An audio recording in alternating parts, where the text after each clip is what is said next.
باعث الأنبياء والمرسلين ثم الصلاة والسلام على أشرف الخلق وأعز المرسلين حبيب إله العالمين أبي القاسم المصطفى محمد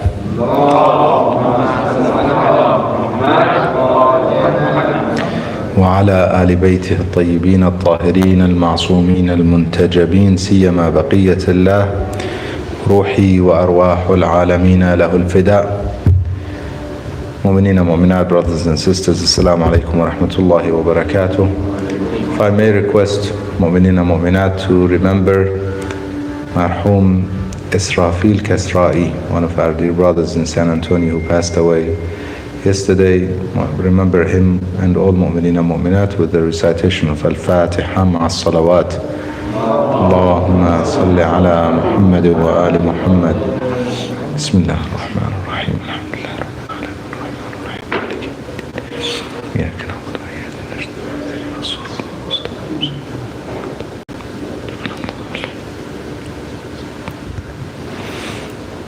Inshallah, we'll continue some reflections on Dua Makarim al-Akhlaq from Imam Zain al-Abidin alayhi salam, as it's been our tradition on Thursday night, to try and better ourselves, purify and do tazkiyatun nafs, and most importantly improve in our morality, ethics and morals, to have the highest levels of ethics. And before I get back to the dua and the lines in the dua that we are up to, I just wanted to share and remind myself and Mu'mineen and Mu'minat as I share a concept from a hadith that we have, including in fact a line in Dua Kumail that we recite, which is basically the concept is to aim high. In very simple terms, is to aim high. Don't have your goals little. Don't have your mission basically small or easily achievable, or don't have it up based on your own thinking or your own limits, or what you think are your own limits. Have it based on God's mercy. Have your mission and your goals based on God's mercy and blessings and His omnipotence, His unlimited power, basically limitless and basically unlimited resources and power. Therefore, we ask in the end of the dua, we say, do what you are worthy of, not what I am worthy of. Ma anta ahlu, wa la taf'al bi ma ana ahlu. It's not, don't take it based on what I think and what my mind tells me and my limitations, based on your unlimited resources. And that's how we should think in general. And that is why in part of the dua we say, Allah subhanahu wa ta'ala, we ask Him as the most merciful, we ask Him to make us the closest and the best amongst His servants. Min waj'alni min ahsani abidika nasiban indak. And this concept is very, in fact, common in the ahadith of Ahlul Bayt, the Imams of Ahlul Bayt, the Prophet and his progeny, that they have frequently told Mu'mineen and Mu'minat to not think limited and ask limited to their minds and their resources and their imagination. In fact, ask big when you ask Allah subhanahu wa ta'ala, although you may think it's far-fetched that this could happen. But when you ask Allah subhanahu wa ta'ala, He is the one who can change everything. He can change things from basically two different extremes, and we've seen that in our lives. Some people in extreme poverty going to extreme wealth. Some people in extreme lack of knowledge, for example, becoming extremely knowledgeable. It's not very often that these things happen, but they do happen. and when they do happen, they remind us of the power of Allah subhanahu wa ta'ala. It's not the individual and what they have done and what they have achieved, only if we could see it that way. Therefore, we should ask for the best, and that's why in dua, in fact, Makarim al-Akhlaq, the Imam often asks Allah subhanahu wa ta'ala and teaches us to ask for the best. Ahsan al-Niyat. Not any intention, not just purify my intention. Earlier he asked for purification of intention, but then he asks again, وَانْتَهِ بِنِيَّتِي إِلَىٰ أَحْسَنِ النِّيَّاتِ. Best intentions. وَبِعَمَلِي إِلَىٰ أَحْسَنِ الْأَعْمَالِ. Best of deeds. Not average, not just good deeds. You know, some of us, all we're concerned about is just to make sure we're not sinning and we're doing some good deeds. We're paying some charity here and there. We're praying and fasting, and this is all good. But aim for the best and the highest of good deeds. Ahsan al-niyat and ahsan al-a'mal. Then, Allahumma waffir bilutfika niyyati. We spoke about this and how we ask Allah subhanahu wa ta'ala to make us often having not just sometimes, but often having the good intentions. In other words, make it everywhere, complete it for us. Make everything that we do with purified and good intentions, sincerely for you. وَصَحِّحْ بِمَا عِنْدَكَ يَقِينِي وَاسْتَصْلِحْ بِقُدْرَتِكَ. This is the line we were up to. وَاسْتَصْلِحْ بِقُدْرَتِكَ مَا فَسَدَ مِنِّي. Oftentimes there are some things caused by our environment, our upbringing, perhaps our exposure to certain things that cause certain things to go wrong with us in terms of our characteristics, our akhlaq, our ethics, our morals. Our compass may be sometimes off.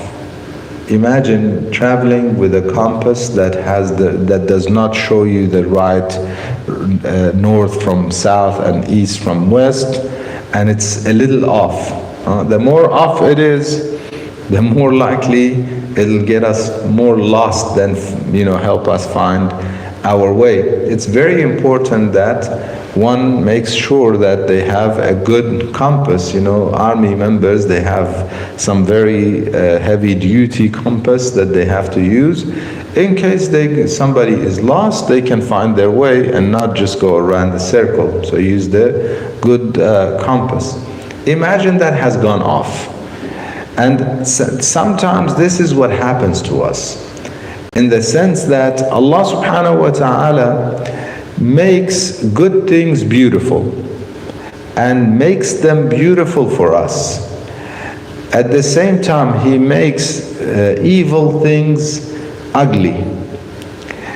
Not basically, we call it in Islamic terminology, we have ma'ruf and munkar. Some of you are very well familiar with ma'ruf and munkar, that we have to enjoin good, forbid evil. So ma'ruf being good and munkar being evil. But that's very limited translation. Ma'ruf is what is familiar, and munkar is what is not familiar, we don't know it, or what we do not want to know, what we detest, we don't like. Okay? So now what is it referring to? Ma'ruf refers to what the soul is familiar with. Amr bil ma'ruf is to enjoin the things that the soul likes, is familiar with. And munkar is what the soul detests, does not like. On the day of judgment, evil acts, one wishes that there is a huge distance between him and them. Although they belong to him, وَالْعَيَاذُ بِاللَّهِ, whoever it is, if somebody has bad deeds, we seek refuge to God from such a state where one is bound to be with those deeds. They cannot run away from them, although they wish, يَوَدُّ لَوْ أَنَّ بَيْنَهُ وَبَيْنَهَا أَمَدًا بَعِيدًا. They wish to be far from it. Why? Because they don't like it. Nobody likes evil acts. Although people do it justifying what it is and how it is, and in fact, nobody would commit a crime unless somehow they justify it to themselves. Otherwise, they cannot live with it. They themselves can't live with it. Evil acts are what we detest, what we don't like. This is in terms of ma'ruf and munkar. Allah subhanahu wa ta'ala made them like that. حَبَّبَ إِلَيْكُمُ الْإِيمَانَ وَزَيَّنَهُ فِي قُلُوبِكُمْ. God is the one who made faith beloved and dear to you. You like it. I've mentioned with two mu'minin and mu'minat, you go to the in public places, you go in airports, you stand up and pray. The first impression of any human being, though sometimes some very rare, but some may have some prejudice towards specific groups of faith, and therefore they may not like the fact that you're praying because you're praying in as part of that group of faith, which is very rare. My personal experience has been, I've prayed in airports, in parks, in public places, in parking lots, although there are some conditions also to make sure we are within those conditions, because there's also the ghasbi and non-ghasbi that applies. You know, the place has to, you have to somehow have the permission of the owner, either directly or indirectly. Sometimes it's implied. You know, it's a public, for instance, in airports, rest areas that they have in the airport where you sit, and it is implied that you're allowed to do the things that you are, you know, part of. It could be your spirituality, laying down, whatever. So it's implied. You don't specifically need, you know, an explicit permission from the owner or from the company or so on. In any case, I've prayed many places, and the first impression you get from people is admiration. Though they're not praying. Some, you may have experienced this. I've had these experiences where sometimes Muslims who are not energetic, or they're Muslims but have not submitted to the point that they feel the need to pray or pray on time. And you pause and pray. The first impression, although sometimes they feel bad that you're praying, they're not praying, so they might deter you, just like, you know, they don't want to be left alone. In any case, the first impression to people, or that people would have towards somebody who is praying and connecting with God, is positive. They admire it. حَبَّبَ إِلَيْكُمُ الْإِيمَانَ وَزَيَّنَهُ فِي قُلُوبِكُمْ. God has beautified faith in your hearts. This is how Quran describes it. God describes it in the Holy Quran. And then He says He made you detest all sorts of evil acts. وَكَرَّهَ إِلَيْكُمُ الْكُفْرَ وَالْفُسُوقَ وَالْعَصْيَانَ. Kufr being, you know, disbelief or lack of gratitude to God, both in one term, and fusuq being transgression, and asyan is disobedience, open and deliberate disobedience. He made you detest those things. So you may ask, how do people do it if that's what it is? If God, or since God has made it beautiful, the problem is our compass goes wrong. And shaitan interferes. So what happens? Shaitan comes and beautifies the evil acts. زَيَّنَ لَهُمُ الشَّيْطَانُ أَعْمَالُهُم. Quran says, shaitan beautifies evil acts for people, so they think it's beautiful. It is not necessarily, it is definitely not beautiful if you think of it properly, and if you analyze it properly, and if you look at it, at its consequences here before the hereafter. It's definitely not beautiful. Definitely drinking alcohol is not beautiful. There's nothing beautiful about it. Definitely gambling is not beautiful, but shaitan makes them think it's beautiful. And similarly, any habits that we may have, you know, we may not gamble or drink alcohol, but we may commit other types of sins that shaitan beautifies. Our nafs, if we give in to our nafs, sometimes our nafs is the problem. Our whims and desires, if we give in to them, eventually the compass goes wrong. We start justifying things for ourselves. So the Imam asks Allah subhanahu wa ta'ala that this needs a lot of strength. I don't have it, but you have it, Ya Allah. Therefore, وَاسْتَصْلِحْ بِقُدْرَتِكَ مَا فَسَدَ مِنِّي, and set right with your might, your power, what has gone wrong with me, what is corrupt in me. Then Allahumma salli ala Muhammad wa alihi wakfini ma yashghaluni al-ihtimam bih واستعملني بما تسألني غدا عنه. We went through those lines. واستفرغ أيامي فيما خلقتني له. Very similar lines, very brief, and inshallah I'll finish with those. وَكْفِنِي مَا يَشْغَلُنُ الْإِهْتِمَامُ بِهِ. Oftentimes we're busy earning our livelihood, paying debts, paying bills, paying mortgage, taking care of day-to-day things, which is everyone's basically necessity. Nobody can say this is something I'm not going to do, God is going to take care of it. That is not how it's intended to be. We should not be worried about it. I mentioned this before. We should work, but don't worry about sustenance. Sustenance is from God. You take care of your part, you do your work, but we don't need to worry about whether it's going to happen or not, or whether this guy's going to rob me, or whether. Take care of your duty. Tie the camel. The hadith says to that, the Prophet says to that person, tie the camel and rely on God. Don't leave the camel loose and say God is going to take care of it. Tie the camel, but rely on Allah subhanahu wa ta'ala at the same time.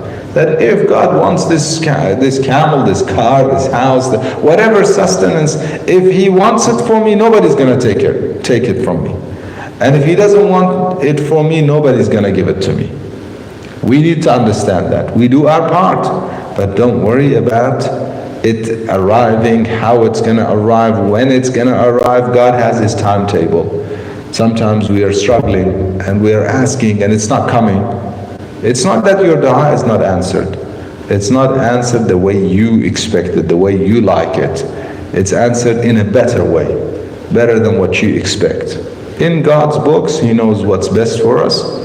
Therefore, don't make me occupied, don't occupy me and my mind and my heart with what I'm normally concerned with, which is this dunya. Instead, make me more concerned and work harder for what you will be asking me about on the day of judgment, in the hereafter. واستعملني بما تسألني غدا عنه واستفرغ أيامي فيما خلقتني له. Is it good to retire? Is it good to have wealth? Yes, it is. Doesn't mean that you don't need to work at that point. But then at that point, if you have wealth or you retire early, you can, if you are one of the servants of God, you can spend all your time and effort and even, wealth in a wise manner, not in a manner that you end up having to basically beg on the streets, but in a wise manner. Spend your wealth, spend your time, spend your efforts, focus your efforts and mind and heart on واستفرغ أيامي فيما خلقتني له, on what you have created me for. What did God create us for? Allah subhanahu wa ta'ala says, وَمَا خَلَقْتُ الْجِنَّ وَالْإِنسِ إِلَّا لِيَعْبُدُونَ. I did not create the jinn or the people, the ins, all humans, except that they worship me. Does He need our worship? No. But this is our opportunity to get to the highest levels of His mercy and highest level of nearness to Him, even better and higher than angels. This is our opportunity. And this happens in dunya, by the way. It doesn't happen in barzakh or akhirah. This we can gain, and in fact we can get there in this dunya. That is why dunya is good as long as we use it for akhirah. Mazra'atul akhirah, the place that we plant, it is the farm where we plant so that we can harvest in the hereafter. Therefore, we ask Allah subhanahu wa ta'ala that He makes us less occupied, istafriq ayyami, have more time for ourselves, more time, make my days only for what you have created me for. Therefore, if we empty our minds from all the attachments in this dunya, and if we focus on akhirah, and if we ask Him with, again, aim high, ask Him with that idea in mind that He can give us, inshallah, soon it will be the case where we can make everything that we do, every breath that we take, every action that we are doing and getting involved in, as an act of worship, ibadah lillah. And it can be even what you do for your family, what you do for your community, what you do in terms of volunteering, helping, services, anything that you do, skills that you have, make sure it's done solely for Him. It is difficult when you have needs and you're still stuck in trying to make ends meet, because then it's mixed. Intentions are mixed. This is where وَمَا يُؤْمِنُ أَكْثَرُهُمْ بِاللَّهِ إِلَّا وَهُمْ مُشْرِكُونَ. Most of them, they believe, but they have some sort of shirk, some sort of ascribing partners for God. I'm doing it for God and for this, for God and for some earning. It is difficult when one has, but when we feel self-sufficient, or we feel sufficiency from God, then it is easier to make sure everything that we do is solely ibadah, worship of Allah subhanahu wa ta'ala. We ask Him to grant us that state and that level of faith, and purify our intentions, and help us empty our minds and hearts from anything other than Him, so we only serve Him, serve His servants, serve people around us for the sake of serving God. We ask Him to make us amongst those who listen to what's said and follow what's best. Walhamdulillahi Rabbil Alameen. Wa sallallahu wa sallam ala Sayyidina Muhammad wa alihi at-tayyibin at-tahirin.